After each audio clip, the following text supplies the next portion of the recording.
صدقہ فطر ادا کرنا یہ واجب ہے. ہر مسلمان کے اوپر ضروری ہے کہ وہ 2.5 کلو اناج نکالے. کس کے لیے؟ غریبوں کے لیے. احادیث اور نبی صلی اللہ علیہ وسلم کے عمل، صحابہ کرام کے عمل کو سامنے رکھنے کے بعد یہی بات صحیح ہے کہ یہ اناج کی شکل میں ہونا چاہیے. یہ کس کی شکل میں ہونا چاہیے؟ اناج کی شکل میں ہونا چاہیے. انسان نہ اناج خریدنا چاہتا ہے نہ دینا چاہتا ہے، پہلے ہی فتویٰ دے دینا چاہتا ہے.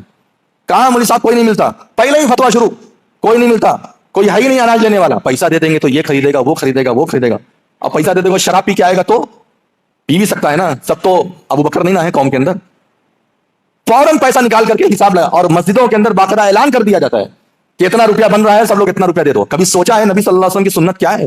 نبی صلی اللہ علیہ وسلم نے جو کام جیسے جہاں کیا ہے اس کام کو ویسے وہاں پر کرنا، یہی سنت ہے. کسی بھی صحابی نے، ایک بھی صحابی نے، لوگ کہتے ہیں ہم صحابی کو مانتے ہیں، صحابی کو مانتے ہیں، ہاں صحابہ اکرام کو ماننے کا دم بھرتے ہیں، ایک بھی صحابہ اکرام نے کبھی بھی صدقہ فطر مال کی شکل میں نہیں کیا. ایک بھی صحابی نے، کسی سے بھی دلیل نہیں ملتی. سب یہی کہتے ہیں کہ ہم لوگ منقع تک دے دیتے تھے، 1 سا منقع دے دیتے تھے، کبھی 1 سا تمر دے دیتے تھے، کبھی 1 سا شعیر جو دے دیتے تھے. زبیب کا لفظ ہے، 1 سا ہم کشمش دے دیتے تھے.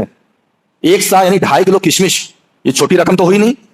آپ کے پاس جو بھی میسر ہے، جو بھی اللہ نے آپ کو دیا ہے، آپ اس میں سے 2.5 کلو نکال لیجئے. گیہوں ہے، گیہوں نکال لیجئے 2.5 کلو. ضروری نہیں ہے کہ آپ کشمش ہی نکالیں. جو آپ نارملی کھاتے پیتے ہیں اپنے گھر میں، آٹا ہو، چاول ہو، دال ہو، کیونکہ طعام کا بھی لفظ ہے، صاع من طعام، یعنی 1 سا کھانا، طعام. تو کھانے میں جو بھی چیز ہوتی ہے وہ آپ 1 سا نکال سکتے ہیں. لوگوں کو چاہیے کہ ایک ایسی کمیٹی بنائیں، اگر ایسی کمیٹی نہیں ہے تو جو لوگوں کے اناج کو کلیکٹ کرے اور اس کے بعد محتاج لوگوں تک جا کر کے پہنچائے.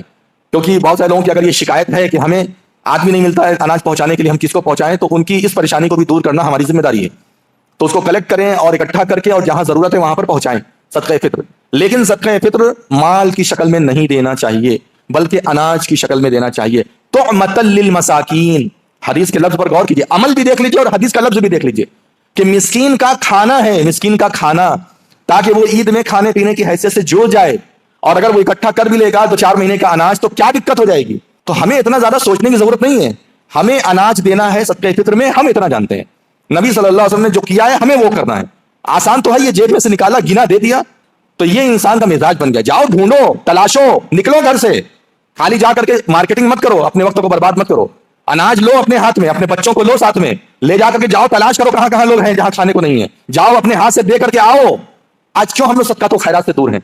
کیونکہ ہم نے کبھی اپنے ہاتھ سے دیا ہی نہیں ہے، ہماری عادت ہی نہیں ہے یہ سب. اور عرب میں جاؤ، سعودی وغیرہ میں جاؤ تو دیکھو چھوٹے چھوٹے بچے اپنے باپ کے ساتھ کھڑے ہیں، کھانا بانٹ رہے ہیں، کھجور بانٹ رہے ہیں، کچھ کھانے پینے کا سامان بانٹ رہے ہیں. عادت ہے بچپن سے ہی، وہ ہمیشہ اس کام میں لگے رہتے ہیں.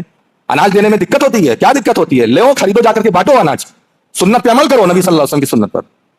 عرب میں آج بھی یہی ہوتا ہے، جگہ جگہ رکھا رہتا ہے اناج، اور سا جو ہوتا ہے 2.5 سا، اس کا پیمانہ بھی رکھا رہتا ہے. اس میں سے نکالتے ہیں لوگ، اور وہاں غریب فقیر لوگ رہتے ہیں، اتنا لے جاؤ تم، اتنا لے جاؤ تم. سنت پہ عمل کیجئے، تھوڑا محنت کیجئے، نبی صلی اللہ علیہ وسلم کی بہو سنت پر عمل کرنے کی کوشش کیجئے. خالی اپنے مطلب کا یہ سب اچھی چیز نہیں ہے. لوگ سنت کو مٹاتے جائیں گے، ہمارا کام ہے کہ ہم سنت کو زندہ کریں.